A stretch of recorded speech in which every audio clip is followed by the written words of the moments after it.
bon bolanda ngami na sangwa Congo TV baleki basengi babi Daniel yosoko lobby kimbango mingi balandi ya basango Congo Kinshasa wapipa ipenza na lobaki tokomeka kosolola na bandeko nyonso oyo bayebaka vraiment koloba mpona mboka na biso politique lelo yambeli bino ndeko oyo afandi pembeni na ngai na profiter na pesa mbote pe bo découvrir ensemble. Bonjour. Bonjour.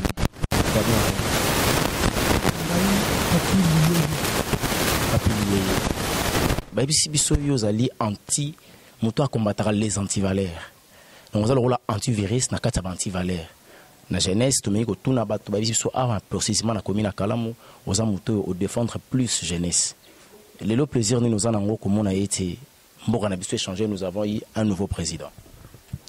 Bon. Esengo nangeza mingi na kati ya Congo RDC ya komona koyamba mokonzi ya lelo ya jeunesse oyo biso na kati ya mboka Congo to sepeli oto ndimaki ko voter lelo po atambusa RDC ezaki monsieur Félix Tshisekedi ezaki Martin Fayulu te ezaki Félix biso to ndimaki Félix Tshisekedi lelo moni kenzambe pasali ke lelo Félix abimi. En tout cas mabongisi nyonso ezalaka na Nzambe ata bosali ba projet soki Nzambe alabi projet on eza yete ekosalama te. Nzambe nda yebaki projet ya peuple congolais ebaki projet ya peuple congolais susi ne eza nani ya kotambusa lelo mboka ya RDC yango wana atindelaki biso musungi ya RDC Félix Tshisekedi. En tout cas tozana esengo mingi na bosengo otolelaki pona makoki oyo mutu ya kodefendre RDC ezali kaka Félix Tshisekedi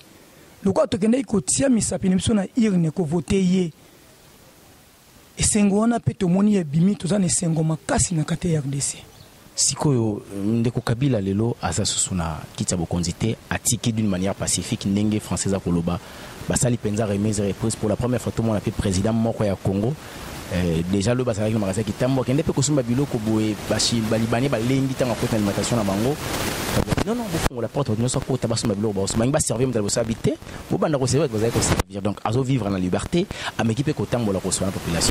et loko wana pour la première fois na boko na monsieur Salima ni no ko koloba na kala.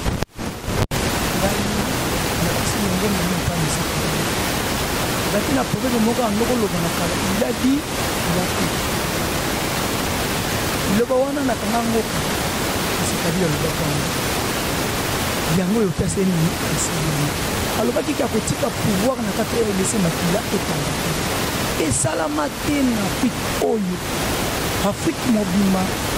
président moko te andima kotika pouvoir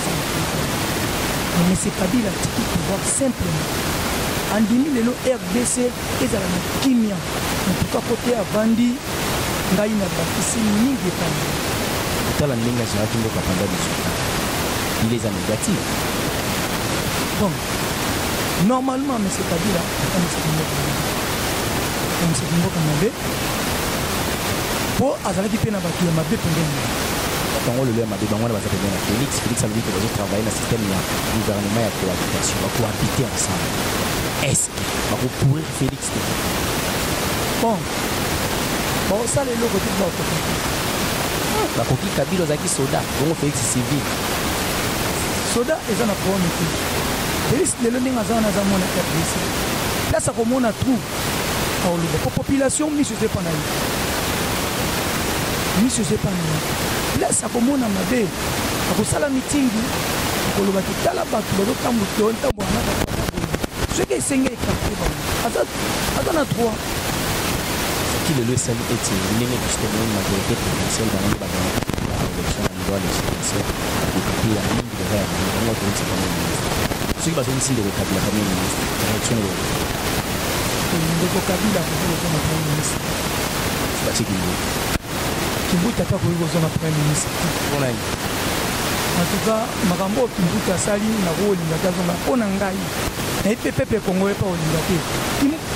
nini RDC za inachevé na construction matin à Makadam mais ce Kimbuta za wana azo aiba mambongo wana mais RDC na construction Makadam za inachevé tout le monde a ba université ya mwana tikala bongo ba France Gambela tikala ndengo wana c'est quand même bongo la bongo siwa Babambi Madusu Maya Kalamu wana ba direct tile loyo kalamu ezo kubatire kokira bapanti bakino kotala ngomba atiki kuna na ngamba kimbanga amoni te ngomba atiki ya fulu kuna ngamba kimbanga sala na ngoni là qui nous tapé ça négatif de gros PC chance pourquoi PC chance te FCC ne baza nan de gros compensation tozotala tokene élection voilà bi que pour bima premier ministre pour gouvernement provincial bango nde bakovoter selo bato bakovoter majorité ekobima déjà na gouvernement provincial bango baza majoritaire bango doit misa gouverneur pose la premier ministre fond l'Assemblée nationale pose la majoritaire l'Assemblée nationale bango pe baza majoritaire sikoyo soki babimiseli bino moto oyo bino bozokana te bokosuka lelo mpe ata babimisi moto tokokana te mais biso toza na lisu na biso moko oyo atalaka lelo na minute otala ya FDC zeba tel caméra aza wana pourquoi batie vitel caméra na mpona na premier ministre Akimu Selulu somoni kakoka charge te aza pe présence ya national asala eloko te veyo yebi asala eloko te na bapoint nini bandoko conseiller so baconseille okosede yango vite caméra sedaka conseil n'aurait kopesa na président oyo aza eli lelo lokola président de la république kotala expérience oyo zwi oza moto oyo botami lelo te ozala na époque mobutu omona baréalité oyebi vi ndenge ezalaka muza ye kabila 18 ans lelo toza na faci nini okoki koloba mpo soki ndeko son excellence président de la république faci alandi émission oyo aseri bon esengo na nga conseil na kopesa son excellence jean pati naza na esengo mingi so azolanda émission so azomona mesikilizana conseil ya malonga na kopesa yo papa alobaka le peuple d'abord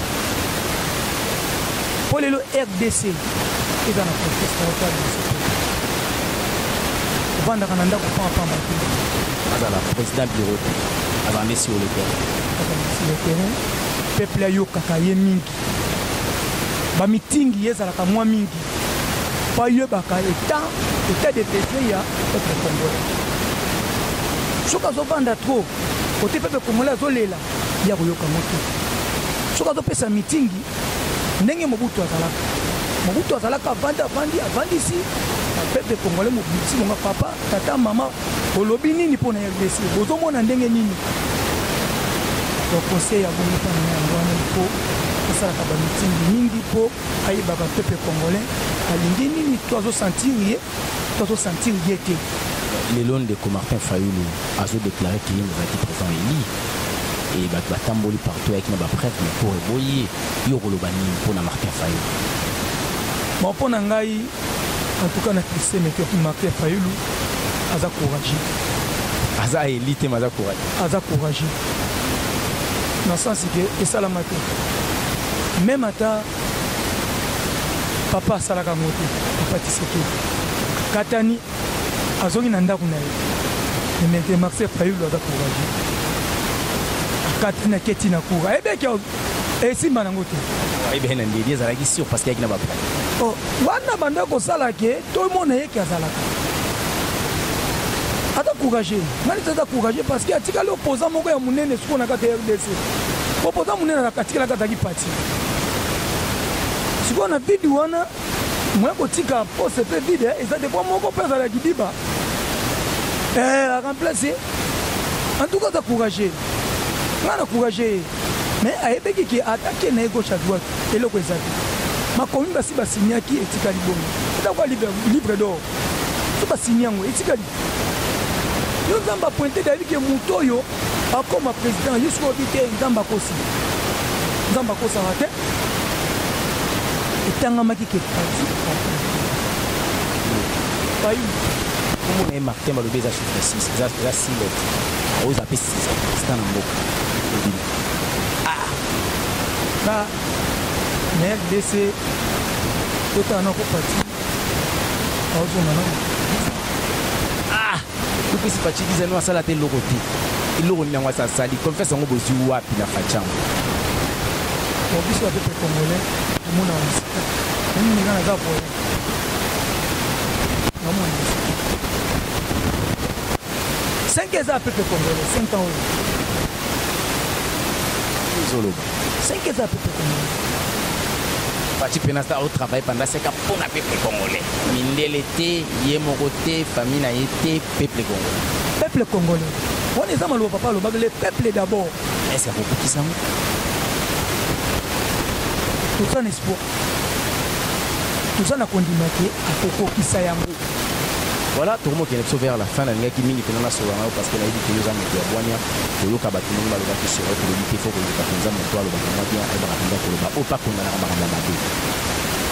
Bouquet tu premier tissu quoi ça contre Fati. Avec pouvoir on les a là. Ni le recul ça bouquet tu premier ou afin de la pote ya Congo té à le bas pour que y ait s'adresser na bouquet. Pour nga na isa bouquet tu premier. OK. Pour nga na isa bouquet tu premier RDC Zaïre. Uza mwana mboka mutazite pouvoir eza mwana mboka mboka eza yo RDC soko za na besoin ko ya Kinshasa yaka mais yebaka ke pouvoir eza na maboko ya parti mwana mboka ya RDC yaka elongo to tambusa mboka na makanisi na yo na makanisa parti na kimia nyoso po RDC kinde liboso ya lobi mwana eza pouvoir eza ya fatite bino bobo esiko ya yandeni ya oyate mais zoka oyate avandi kuna pouvoir eza na maboka parti nde mutu alingi ke Congo lelo peuple congolais se retrouver abundi bituma bituba ke pouvoir tozwa ngo na mandoki te tozwa ngo na biki c'est que vous avez taillé des pèses oh kolo mutayi de pèses za trop dit vous avez pas ngai na za RDC na za mutayi RDC simple congolais sikoyo lelo tomoni mama chala mwana kwa yembe lisusu Fati chala mwana yembela ka kabila muse yembeli kabila yembeli kutuna shadari na propaganda dikubo shadara zuki sambeti shadara longo chala mwana yembeli Fati nino roikolo eza ba aventure eza kilo costo eza kulukambongo eza flatterie to eza kaka ninga limina bon chala mwana de loko no yese bino chala mwana eza artiste un artiste d'abord alukana mbongo alukambongo côté ba solliciter ye côté osani ya roya parce que auparavant zaki adversaire à Fati tant ba okena campagne zaki pona failli pour na shadar ayeba kité andima kité ke baluka boyi ya ndo peuple congolais ngolo oh azolo bana ye ayebete ke monsieur Kabila ko sali kambo asali oyo na ko besa bino lisolo moko boye eza lokwa neti entraîneur libenge bavekidi bazolela te joueur abeta te ovandika bote aketi la bino emomo oh bato bazolela oh pona nyema ba emoma konti ya chedebi mateseni échange ndenge lelo son excellence ancien monsieur président Kabila Kabange aume okoloba nini na corona ndenge ya bonzaki ba elefesa en tout cas na pesi merci mon collègue nanga pour akisi projet nanga lelo alongwende ko bande ko reporter des élections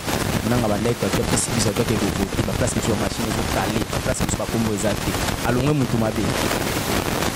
ada mutu mabe po pe kongola ndomona ke ba date oyo azaki na posa voter bande ko koka mais bazo reporter ko peuple kongola ndomoni mutu mabe mais le ko la kokisi yango oto mutu mabe sunde o soki sikona ba ki shada mbatana ko so ngabolo ni mutu maramu oh wana nzambe ne mutu ayebi na pour exemple nanga ba ki non voilà c'est tant que yo yeye nanga le maramu ko c'est